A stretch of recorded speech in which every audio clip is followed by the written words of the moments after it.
Bonjour à tous, ici Elsa de la plateforme Ludipsy Santé mentale et ludification. Et aujourd'hui, on répond à une question. Saviez-vous que le stress peut être bon? C'est une question qu'on entend souvent parler, le mauvais stress, le stress négatif, le stress qui nous cause des douleurs, des tensions. Mais est-ce que vous saviez que le stress peut être bon?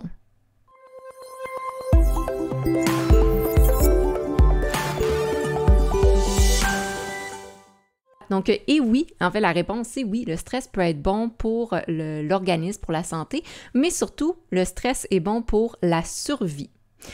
C'est pour ça qu'on comprend que le stress, à la base, c'est une réaction naturelle du corps, de l'organisme, pour survivre à une situation menaçante ou dangereuse. Puis c'est là qu'on entend souvent parler de l'exemple des fameux mammouths et des chasseurs, que les chasseurs avaient besoin d'avoir peur de vivre du stress pour pouvoir bien chasser et survivre il y a fort longtemps.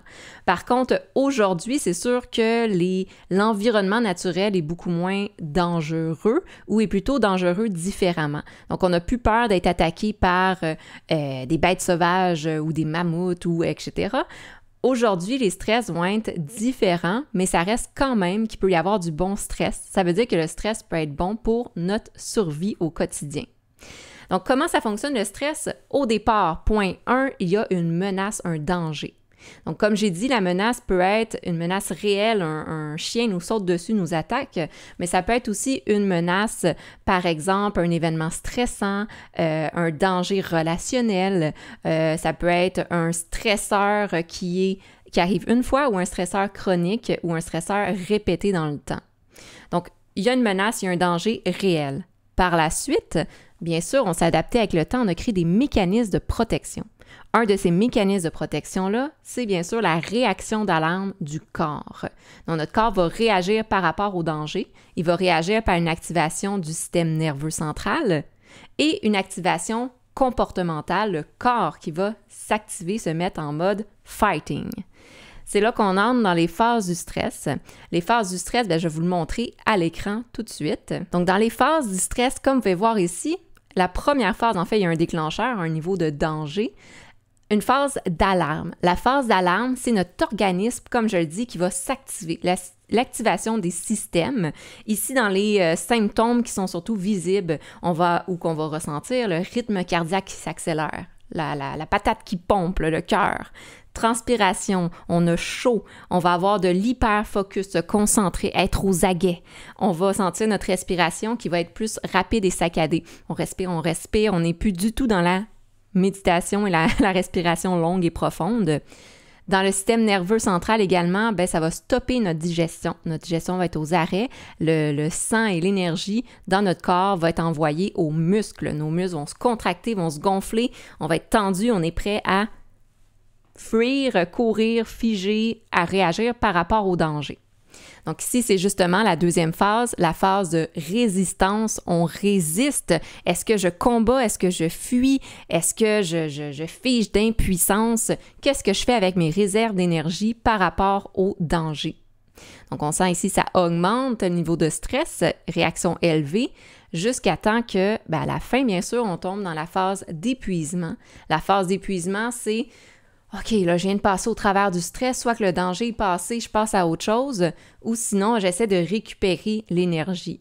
Si on reste trop longtemps dans le stress, ce qu'on va appeler un stress chronique, c'est soit que c'est des phases qui montent comme ça sur X nombre de temps, au moins 6 mois, ou si on parle d'un stress aigu, ça va être un stress extrêmement élevé qui va amener à l'épuisement.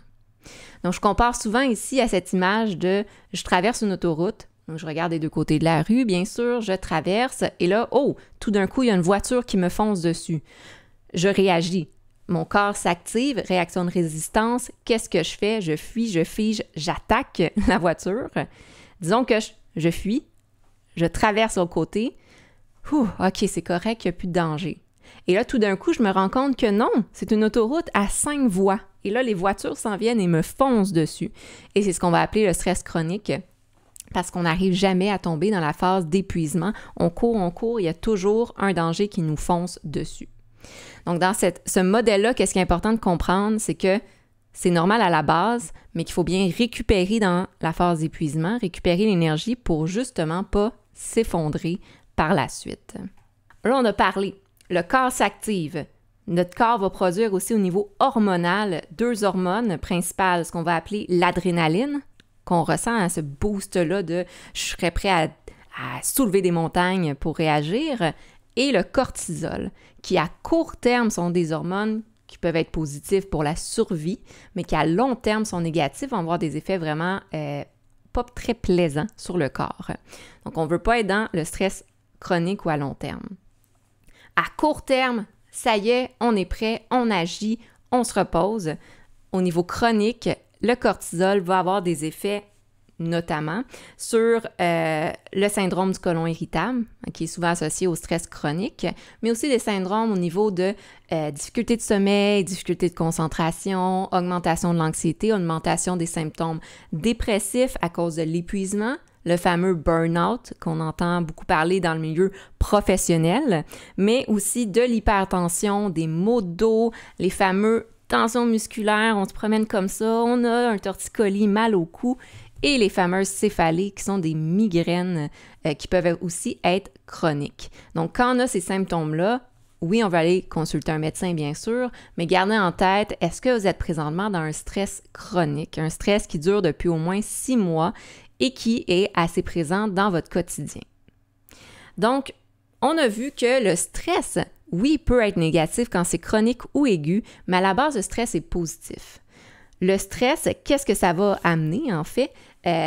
Ou en fait, comment le stress va être déclenché? Je tiens à remercier le Centre d'études sur le stress humain, le CESH. Je vous le réfère comme source pour vraiment vous renseigner plus en détail sur le stress. Ils ont créé le modèle qui s'appelle le modèle CINE. Qu'est-ce que ça veut dire, CINE? C'est que le stress peut être causé par un sentiment, une menace dans notre sentiment de contrôle. Donc, j'ai l'impression que je n'ai pas de contrôle sur la situation. De l'imprévisibilité. Donc, le sentiment de, pas de nouveauté, mais d'inattendu, quelque chose de nouveau, de soudain que je n'avais pas pu prévoir. La nouveauté ici, qui est un peu différent. Nouveauté, c'est quelque chose qu'on n'a jamais expérimenté avant. On peut savoir que ça s'en vient, mais c'est vraiment nouveau dans le sens que je suis démunie, je n'ai pas d'outils ou d'expérience. Et l'ego menacé. L'ego, c'est la partie à l'intérieur de nous qui est un peu la base de notre estime et notre confiance en nous. Donc, si mon ego est mis à dure épreuve, je vais avoir l'impression de ne pas avoir les capacités nécessaires ou les compétences pour être capable de passer au travers de ce stresseur-là ou du danger. Donc, tout est interrelié, comme vous pouvez voir. C'est sûr que si mon ego est menacé, je peux aussi avoir l'impression de ne pas avoir le contrôle. Si la situation est nouvelle et imprévisible, le stress va être dans le tapis, puis ça va faire en sorte que ça va être peut-être plus difficile de passer au travers, qu'on va peut-être le vivre comme un stress aigu, ou bien sûr qu'on va être plus facilement dans l'épuisement. Donc, on voit un peu tout ça. Que oui, le stress, ça peut être positif, comme je le dis, mais ça reste que c'est pas très plaisant, même quand ça nous permet de survivre. Donc, on va voir un peu comment gérer le stress. Donc, on parle pas nécessairement de vouloir éviter. On veut pas éviter le stress parce que ça amène la survie. On veut par contre être capable de le tolérer et de le gérer. Donc, comment on gère le stress? De différentes manières. C'est sûr que quand on est dans une situation nouvelle, imprévue, où on a l'impression de ne pas avoir le contrôle, ce qu'on veut faire, prendre une grande respiration, prendre un moment de pause et se recentrer. C'est ce qu'on va appeler l'ancrage dans le moment présent. Donc, on veut vraiment se recentrer et essayer de voir qu'est-ce que j'ai à l'intérieur de moi comme compétence ou habilité qui va me permettre de passer au travers de cet événement-là difficile ou dangereux ou menaçant. Il ne faut pas hésiter non plus à aller chercher du soutien, que ce soit le soutien familial, amical ou professionnel, parce que plus qu'on est outillé, plus qu'on est soutenu, plus que c'est facile de passer à travers une tempête. Également, il y a des stratégies d'adaptation. Ça veut dire que même la nouveauté, on va être capable d'être dans la résilience, de passer au travers, de s'adapter. L'être humain est vraiment bon pour s'adapter aux nouvelles choses, même si ça fait peur.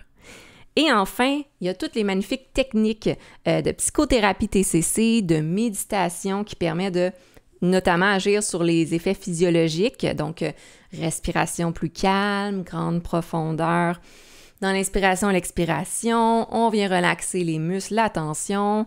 Donc, toutes ces petites techniques-là permettent de faire de la gestion du stress. Pour finir, gardez en tête que tout le monde vit du stress. C'est normal.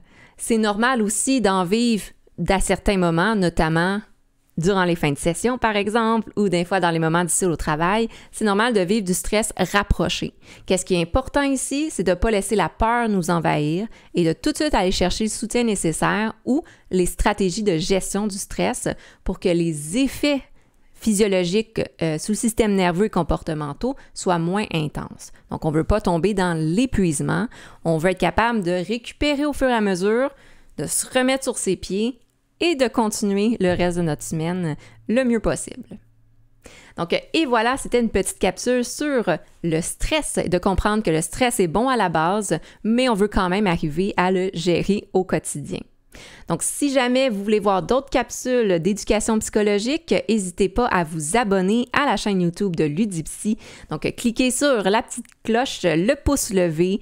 Donc, je vous souhaite de passer une belle journée déstressante et à la prochaine!